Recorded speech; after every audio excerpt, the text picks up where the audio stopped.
just going to be met with it's never been taught in American schooling. Progress towards equality is not going to with backlash. And so it's, in my mind, sort of an inevitable part of any process in which we make progress towards actually becoming a multiracial democracy. Lily, this week has been so dominated by the confirmation hearings for Judge Jackson. I'm wondering to what extent the issues with partisanship that we've seen on full display in those hearings, I'm wondering whether you think this is yet another warning sign or if you see any signs of hope in them. I think that there's both, hope and kind of disappointment, right? I mean, it's not surprising that we're seeing an extremely partisan approach to the questioning, but it's also pretty unsavory behavior towards a potential justice who, has a stellar record. So it's not surprising, but it's sort of the way that we would expect partisans to behave these days, particularly coming from the Republican Party. I do think it's the way that the Judge Jackson question is certainly reflective of a different attitude towards her as a person. And we're seeing that, coming from kind of unsupported attacks against her record. But this is sort of the place we're in right now, and this is kind of where President Trump got us to, is that we're kind of saying the quiet parts out loud at this point when we're talking about racial equality, and that's in 20 years ago it was sort of prohibited language in quote unquote respectable places, but increasingly we're starting to see this kind of gendered and racial language really out in the open, even in the Congress. On our final minute or so, what do you see in terms of the hope for the future of American democracy? Just for each of you, Lily, why don't you go first?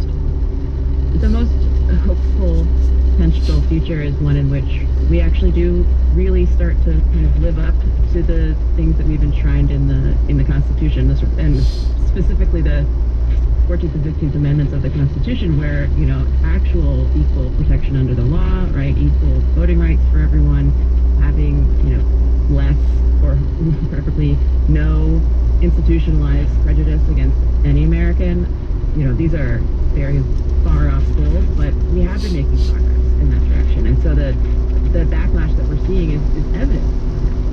So I think that my most hopeful vision is that we actually get to a place where we're a more tolerant and representative democracy. This isn't the first time we've had very deep and fighting political arguments in this country. And as Lily says, a lot of this stuff is sort of, built over time. And sometimes those dynamics change over time. And maybe, I think some of these fights are fights that this country just probably needs to have and to get through one way or another. Other stuff may kind of fall by the wayside. The political landscape does change pretty quickly at times in this country.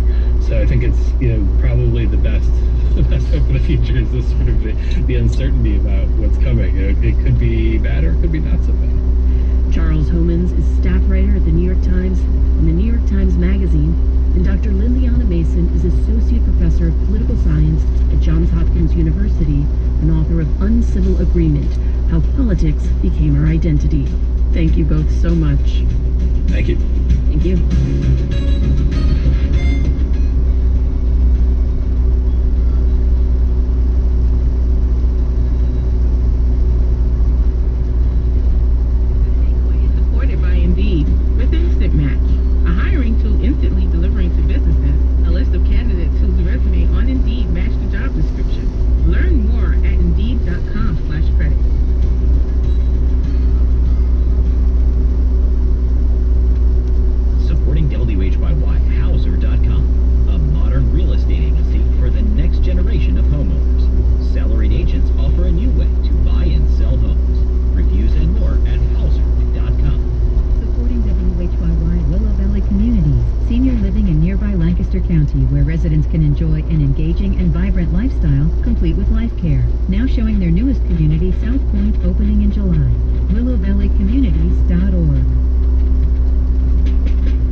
The seat is a key battleground when it comes to control of the Senate.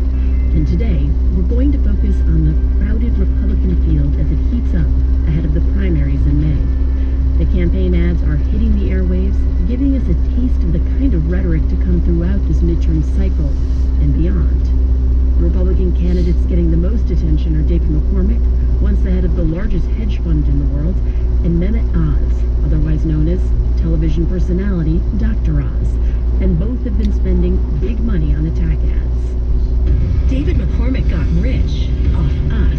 Why is Mehmet Oz a liberal rhino? Republican in name only. McCormick led a hedge fund with $1 billion Chinese investment program. Oz wanted to take away your gun rights. All to make a buck. McCormick even criticized President Trump's China policy. Promoted Obamacare. No wonder Trump fired him. Never trust a rhino. Neither the Pennsylvania Republican Party nor former President Trump has endorsed a candidate in this race yet.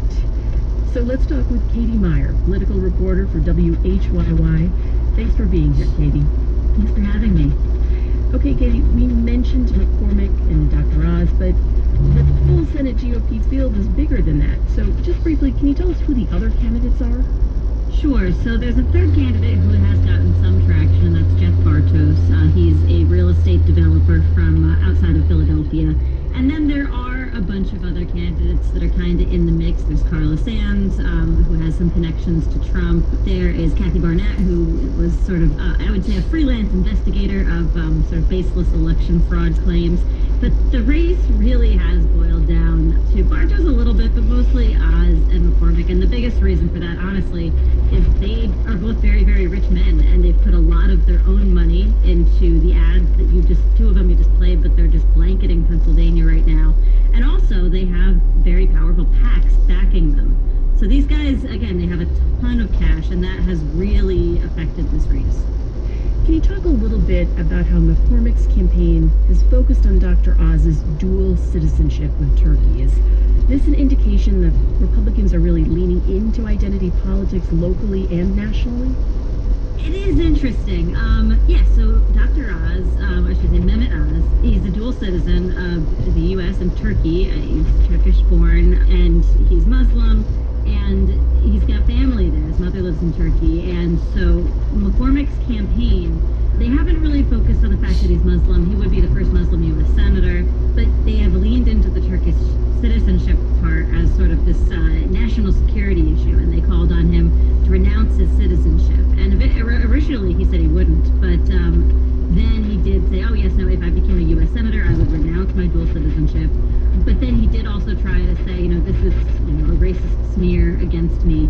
And it is a funny dynamic to see in a Republican race, because I do think there's this perception in the Republican primary especially that, identity politics, that's a Democratic thing, and if Oz is going to say anything about us bringing up his Turkish citizenship, we can say he's doing identity politics or something. I don't know if there's any actual national security issues with the dual citizenship. I think that's kind of beside the point at this point. Certainly there are questions about having a senator who's a dual citizen, but I think this is really more about the perception of how this would play in a state like Pennsylvania, a state that overwhelmingly elects white men to statewide office. And in some ways, yes, it would be sort of notable for Oz to be elected just because of his background. But I think, again, the McCormick campaign is sort of banking on this idea of, we're going to otherize this guy. We're going to sow this, this idea that he has different allegiances. And watching Oz try to kind of combat that has been interesting. Is there anything to the assertion that he doesn't support Republican policies, this rhino attack, Republican in name only? Do you have a sense of what his politics actually are? I think with anybody who has been in the public eye as long as Mehmet Oz, and in the capacity that he has as sort of an entertainment personality, yeah, he's absolutely said things that I would say a Republican politician probably wouldn't have said. He's been pretty supportive of the Affordable Care Act, of the idea of people having access to health care. That's one of the big ones that has sort of come back to haunt him a little bit in his ads. There's very superficial things, like he very recently got a star in the Hollywood Walk of Fame, and there was a photo that went around of him kissing it, which is, the perfect thing for Dave McCormick to put into an attack ad and say, oh, he's a Hollywood liberal, and he doesn't should say. I mean, McCormick until very recently lived in Connecticut, although he is from Pittsburgh. Oz until very recently lived in New Jersey. He went to school at Penn, but other than that, like his Pennsylvania connection is really just because his wife grew up here. So we have a lot of, I would say two relatively similar candidates in terms of their backgrounds. Not like they had the same job, but just in terms of their connections to the state and their politics over the years, really shifting very hard right quite recently. There's a lot more in common there than I think they would want you to understand. So there have been multiple reports that they have been courting former President Trump, seeking his endorsement. Any indications if Trump is leaning one way or another, and will that actually matter? So we haven't really had much of an indication from Trump himself. He already endorsed very, very early on in this race. He endorsed Sean Parnell, who was a very close ally and who had run for Congress before unsuccessfully. But Parnell dropped out of the race. He was in a very nasty divorce, and it came out that allegedly he had hit his wife, hit his kids, and he dropped out of the race. And so Trump has not gotten back in there. Parnell did endorse Dave McCormick, who kind of eagerly accepted that, maybe as sort of an endorsement by proxy. But no, we still see both of them really courting Trump, trying to get former staffers who were associated with Trump onto their campaigns. We have seen rhetoric that really, really closely mirrors Trump. I went to an event with Oz, and he was saying things about, the elites in Washington, they don't share our values. They want to change our values. And so there's this idea of really trying to form like this camaraderie with Pennsylvanians,